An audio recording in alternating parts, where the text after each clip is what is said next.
Devilman Crybaby returns for a third episode, filled with wacky rappers, water demons, and what everybody's been hoping to see the most, hardcore nudity.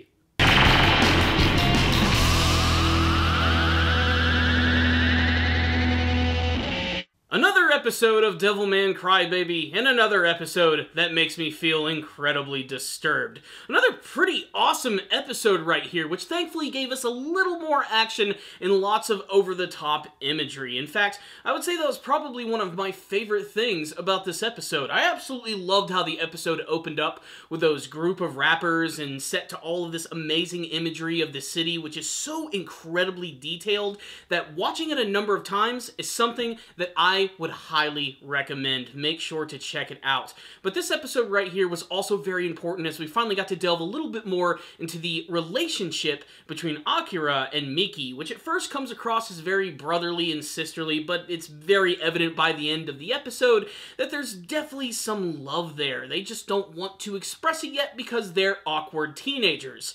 Awkward teenagers who are being targeted by really creepy demons.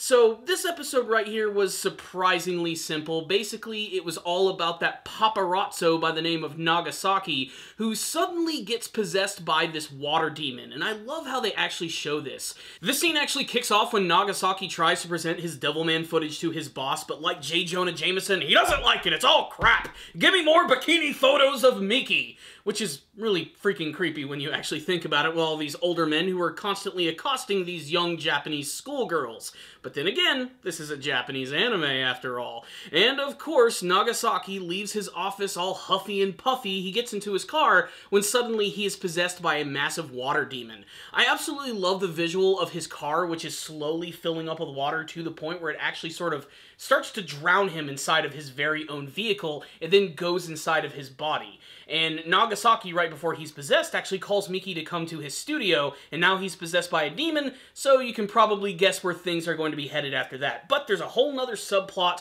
all about Akira and Ryo, who are trying to learn a little bit more about this paparazzo, where he's from, how they can find him, and how they can get this footage back, and they even managed to track him down. And what's hilarious is the guy lives with his very old mother. It's kind of sad, and they actually end up going to his house. Ryo just destroys his room and his video cameras, and he even manages to find the Devilman footage. He loads it up on one of his convenient USB drives that he magically plugged in on the first try. That's really freaking hard to do. And then they leave, they apologize to the old woman, and that's the end of that. Until the very end of the episode, of course, and what I think might be one of the most disturbing scenes of the entire series, but we'll get to that in a second. So, both Akira and Ryo realize that Miki is at the studio with his creepy dude. They go there, and this is when things just go completely freaking bananas.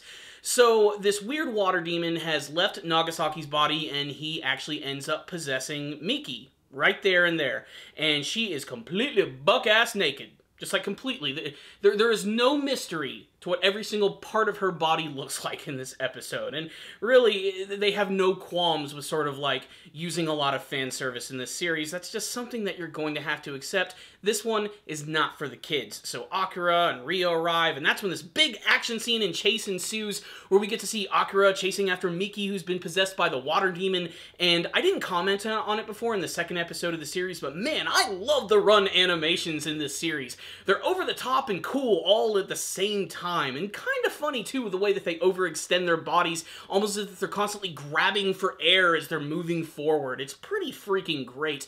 And we get to see these two just going around the city, Assassin's Creed style, doing all sorts of crazy parkour and everything. Seeing Miki completely naked doing it, I have to admit, is a little strange. And then finally, Devilman catches up with her, and he actually manages to extract the demon from her body by kissing her and sucking it out of her. He then just completely annihilates these demons in another super violent way. In fact, maybe my favorite kill of the entire series, where he takes it, splits it down the middle, and it just explodes and showers the entire screen with this fluorescent yellow blood. It just looks awesome. I love the other scene we have, too, of him standing there, laughing over defeating his enemy, seeing all that blood rain down on his hands as they slowly become human again. It's definitely a really stylistic show. So, it looks like Miki has been saved, but that's not actually the end of the tension of the episode. Oh, no, no. You see, when Akira returns with Miki in hand, Ryo is interrogating Nagasaki, making sure that there isn't any other evidence anywhere, and because he doesn't want Devilman's identity to get out, he straight up just shoots this guy in the head. This is the moment, and I can't believe this is the moment, considering the first episode, that you realize Ryo's kind of crazy. He's got a screw loose somewhere, and he's coming across as sort of like the villain of the series, and that's what I'm willing to think in when how the episode ends, where Ryo not only kills Nagasaki, but actually planted a bomb in his house that killed his mother as well. This is easily the darkest moment of the series, and it's definitely proving that while there are monsters and demons in the world of Devilman, humans are still as terrifying, if not more so. It's pretty freaking crazy. So, the episode ends with Ryo desperately wanting to kill Miki because she'll remember something and rat them out to someone, so he starts pulling a gun on her, and this leads to a big conflict between Akira and Ryo. They ram into each other, headbutting each other, blood running down their face, and then the episode ends. So we're going to have to wait till the next one until things are going to happen. All I know is I was sort of predicting something like this was going to happen. I just didn't expect it would be so soon in the series. But then again, this is only a 10-episode show. But I had a feeling that Ryo was going to end up being sort of like the... I don't want to say like the evil rival of the show, but if I could equate him to anything, it would be like Griffith from Berserk, where he came across as a very brotherly and happy guy with great aspirations to make the world a better place, but really he's doing it for his very own creepy motives. I mean, the guy's just insane. It's insane. And he might even be turning into one of my favorite villains if that is eventually what they decide to do with this character. And I cannot wait to see what this conflict is going to bring to the series. So, what's the rundown on this episode right here of Devilman? Another fantastic one, which is not only doing a great job of building the relationship of Akira with all of his friends and family, but also introducing a lot of really surprising elements with the side characters. They really love focusing on that one side character by the name of Miko. She's the other girl who's on the track team, and she seems to be getting creeped on by one of those weird rapper characters. And I'm not really sure where this element of the story is going, but maybe it'll be interesting? I don't know, I'm just going to have to wait and see how that part of the story is eventually going to unfold. This episode right here, though, is going to definitely be remembered for the crazy gore at the very end, Miki running around completely naked, and of course the big confrontation between Akira and Ryo, which has been building up over the course of just these last couple episodes right here. You could tell that there was going to be a moment where Akira was not going to stand for any of this stuff anymore, and it definitely came to a head in this episode right here when he started pointing guns and killing people just left and right. I don't know what Ryo's deal is, I don't know where he is getting this mentality from, but he's a character that I want to learn more about, and like I said, he really is coming across as the villain of the series, and he's like, just a normal human, which is what's so strange about this series right here. Not to mention they're doing a great job of still continuing to build up some of the other side villains of the series.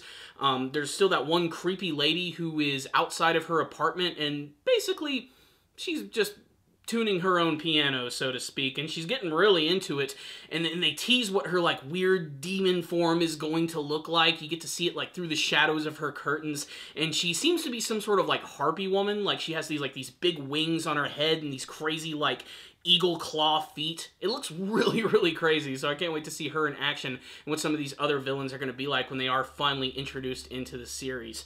This episode right here, though, was just crazy. I freaking loved it, man.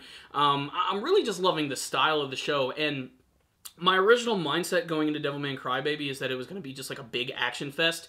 There's really not that much action in this series. It's a show that sort of hinges on its characters itself. What I will say is I find myself getting more interested in the whole Devilman thing the more that I actually watch this.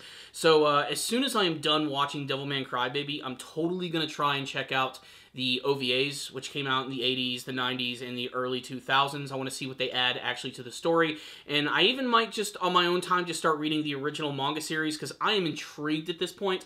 I also want to see, like, the big key differences between those different versions of the story. I mean, 1970s style versus what we have here are probably going to be completely different, especially in terms of the characters and, of course, the setting, like, in just modern culture, how it's had an effect on it. So I can't wait to see the key differences, but I can still see a little bit of the 70s alive in Devilman Crybaby. You can see it in the character design and even some of the actual monsters themselves.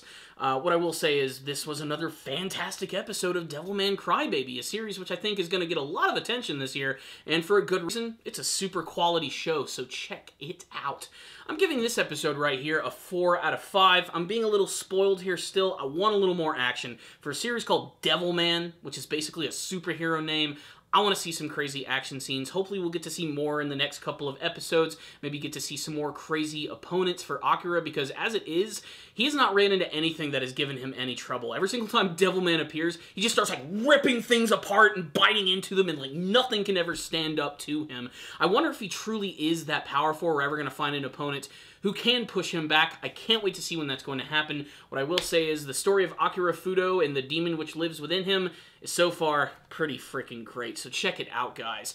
Like I said, this is a 4 out of 5 from me, but I'd love to hear your thoughts about the episode and the entire series in general. Please tell me all of your thoughts in the comment section below. Make sure to subscribe to the channel for more Devilman Crybaby reviews, as well as a ton of other anime series that I am currently reviewing at the moment. And of course, share this video and like it with all of your friends. I'll see you guys next time, and as always, stay dandy, baby.